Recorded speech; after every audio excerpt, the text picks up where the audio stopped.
పెద్దన్న గారు మనకి ఇది గడిచిన 78 సంవత్సరాల ముందు పాక్షికంగా మన ధర్మం మీద దాడులు చేయడం అంటే వాళ్ళే ప్రత్యక్షంగా వచ్చి దాడులు చేయకుండా ఇతరులను పెట్టి దాడులు చేయడం. ఆ తర్వాత స్వాతంత్రం వచ్చిన తర్వాత, స్వాతంత్రం అంటే ఎవరికి వచ్చింది? బ్రిటిష్ వాళ్ళకు స్వాతంత్రం వచ్చింది. అంటే వాడి వ్యవస్థలు అంటే ప్రపంచవ్యాప్తంగా ఇక్కడ అని కాదు అన్ని దేశాల్లో వాళ్ళు వెళ్ళి అక్కడ ఏకకాలంలో అక్కడ ఉన్న దేవతలందరినీ చంపేసి అక్కడ దేవతలకు మద్దతుగా ఉన్న వాళ్ళని కులాలు కానీ ధర్మాలను అన్నిటిని నాశనం చేసి అక్కడున్న ప్రజలను ఊచకోత కోసి ఎంతోమందిని ఆ విధంగా దాడులు చేసి ఇప్పటికి కూడా మన రామరాజ్యం మనం ఏదైతే అంటున్నామో అయోధ్యను కానీ కూల్చి అక్కడున్న దేవతలను దేవతలను కాళ్ళతో తన్ని నిర్దాస్యంగా మొత్తం అంతమొందించి అక్కడ కరసేవకులు కానీ అందరినీ ఊచకోతలు కోసి అక్కడ నుంచి రామనామం మాత్రం జపిస్తున్నారు. ఏది నిజంగా మన రామరాజ్యమేమో ఇది నడుస్తుంది అని భ్రమలో ఉంచడానికి ప్రతి ఊరూరా గుడులు కట్టేయడము ఇదంతా నిజంగా రామరాజ్యము ఇదంతా రాముని కార్యాలయమో మనం అనుకోవడానికి. ఆ విధంగా వాళ్ళు ఏం చేశారు? గడిచిన 78 సంవత్సరాల నుంచి ముందు పాక్షికంగాను తర్వాత ప్రత్యక్షంగా మన మీద దాడులు చేయడం ఆ విధంగా దాడులు జరుపుతూ ఉన్నారు. ఇప్పటికి కూడా అగ్రకుల వ్యవస్థను అంతమొందించడమే లక్ష్యంగా ఎవరెవరు పనిచేస్తున్నారు అనేది మనం గుర్తుపెట్టుకోవాలంటే సినిమా ఇండస్ట్రీలో ఏమని చూపిస్తారు మనకి? రాముని సైన్యం పోయి లంకను తగలబెట్టినట్టు చూపిస్తారు. ఇక్కడ మనం ఏం జరుగుతుంది? మనకి మన అడవులను తగలబెడుతున్నారు. వాళ్ళ లంకనేం తగలబెట్టలే, అంతా కల్పితం. వాడిని లంకను తగలబెట్టలే, ఏం తగలబెట్టలే, వాడు కల్పితం చూపిస్తున్నాడు. వాస్తవానికి మాత్రం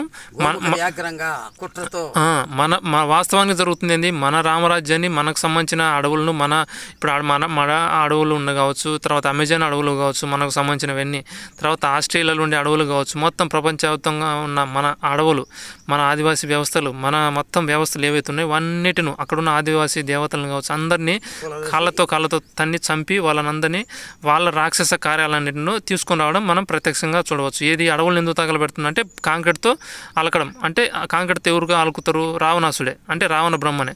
అంటే ఆ రావణ బ్రహ్మ కోసం పనిచేసే వాళ్ళే మన ఈ అధికారులు అంటే అధికారులు ఎవరు? ఓసీలు అంటే నువ్వేమనుకుంటావు? అగ్రకులాలని మనం అనుకుంటాం. కాదు, అక్కడ దాని అర్థం అది అట్లా పెడతాడు మనకు ఎదురుగా. ఓసీలు అంటే రెడ్లు ఇంకోరు అని. మనకేమైనా జీతాలు ఇస్తున్నాడా? ₹1 ఇస్తున్నాడా పేరు పెట్టి? మన కులాన్ని మన ధర్మాన్ని కాపాడడానికి ఏమైనా డబ్బులు ఇస్తున్నాడా? ఇంకోటి ఏమైనా ఇస్తున్నాడా? ఇంకొక సహకారం ఏమైనా చేస్తున్నాడా? లేదు. మరి ఏంది ఓసీ అంటే నువ్వేమనుకుంటావు? ఓసీ అంటే ఆఫీసర్ క్రైస్తవులు అనుకోవచ్చు, క్రైసిస్ అని. క్రైస్తవుడు ఇంకొకటి ఏదన్నా అర్థం అవుతుంది. ఓసి అంటే వాసిపోయినట్టే ఉంది కానీ చూస్తే పేరుకు అలా ఉంది. ఇది చూస్తే వాసిపోయినట్టు అగ్రకులాలను నాశనమే ఉంటుంది కానీ ఊరికి పేరుకు ఓసి అని పెట్టడమే కానీ వానికి కింద అదిరిపోయినట్టు వాసిపోతుంది. తెలుసుకుంటే ఓసి అంటే వాసింది అనేది గుర్తుపెట్టుకున్నట్టు ఈ విధంగా మన యొక్క ఓసీలను ఇట్లా అన్యాయంగా నానాక ధర్మాలు పాటించి వాళ్ళు కుట్రతోనే మనల్ని నాశనం చేస్తున్నారు, ఈ హింసల పాలు చేస్తున్నారు. దానికి న్యాయం జరగాలని ఇంత నడుం కట్టి పోరాడుతూ ఉన్నాం. మరి మీ యొక్క అభిప్రాయాలు మాకు తెలియజేయండి. అగ్రకులాల గురించి మనం తర్వాత మాట్లాడుకుందాం. అగ్రకులం ఏంది వాటి గురించి తర్వాత నేను చెప్తాలే.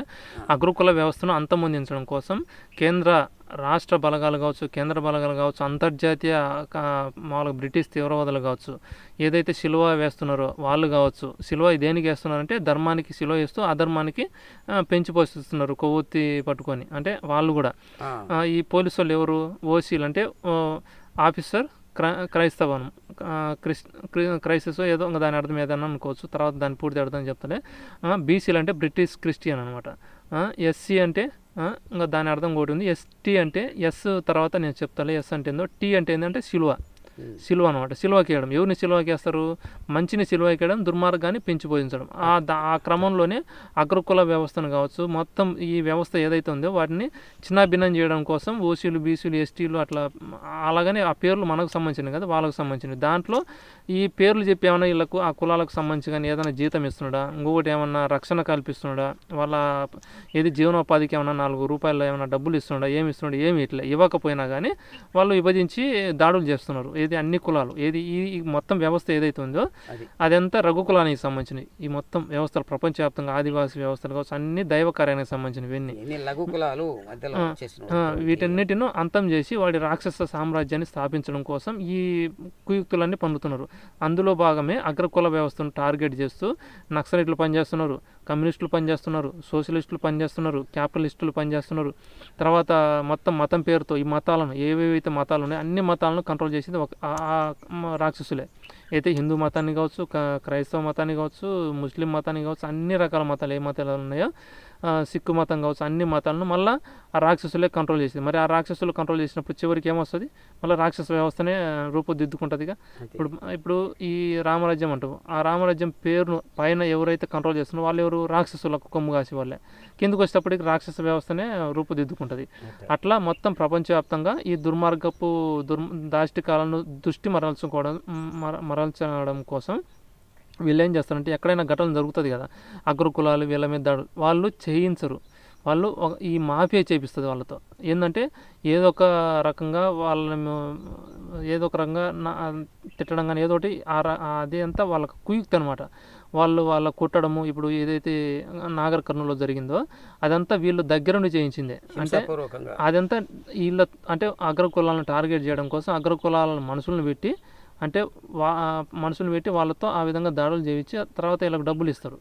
డబ్బులు ఇవ్వచ్చు, ఇంకోటి ఏదన్నా కానీ వాళ్ళు తెలిసి కావచ్చు, తెలియకుండా కావచ్చు, అందులో ఇరక్కపోయి ఉండొచ్చు. ఏది నాగర్ కర్నూలులో జరిగినది. ఇట్లా చాలా దేశవ్యాప్తంగా జరుగుతున్న ఘటనలన్నీ వీళ్ళు ఈ ప్రభుత్వపు రాక్షస మాఫియానే ఇదంతా చేయించేది. ఈ మాఫియా లక్ష్యం ఏంటంటే భూమిని అంతా కాంక్రీట్ తలకడం, ఇక్కడ ఉన్న సమాజాన్ని విచ్ఛిన్నం చేసి వాడి రాక్షస వ్యవస్థను నిర్మించుకుంటూ రావడం. అది వాడి లక్ష్యం. ఇక్కడున్న కుల వ్యవస్థను, మతాలను, ధర్మాలను, నైతిక విలువలను అన్నిటిని నాశనం చేసి వాడి రాక్షస వ్యవస్థను విస్తరించాలంటే వాళ్ళకేం కావాలి? మ్యాన్ పవర్ కావాలి, మనుషులు కావాలి. ఆ మనుషులు ఈ కులంలో ఉంటే ఈ కులంలో పని చేసుకుంటూ ఉపాధి ఉన్నప్పుడు వీళ్ళు బయటికి రారు కదా. అందుకని ఇక్కడ కులాలు వ్యవస్థలు అన్నిటిని నాశనం చేస్తే ఆ కులంలో ఇంకా బతుకుండదు కదా. అప్పుడు వాళ్ళ కులంలోకి వెళ్ళిపోతారు. ఉదాహరణకి మనకి పురుగు మందులే ఉన్నాయి, ఆయుర్వేదం ఉంది. ఆయుర్వేదాన్ని లేకుండా చేస్తే దాంట్లో ఉపాధి లేకుండా చేస్తే అప్పుడు దేంట్లోకి పోతారు?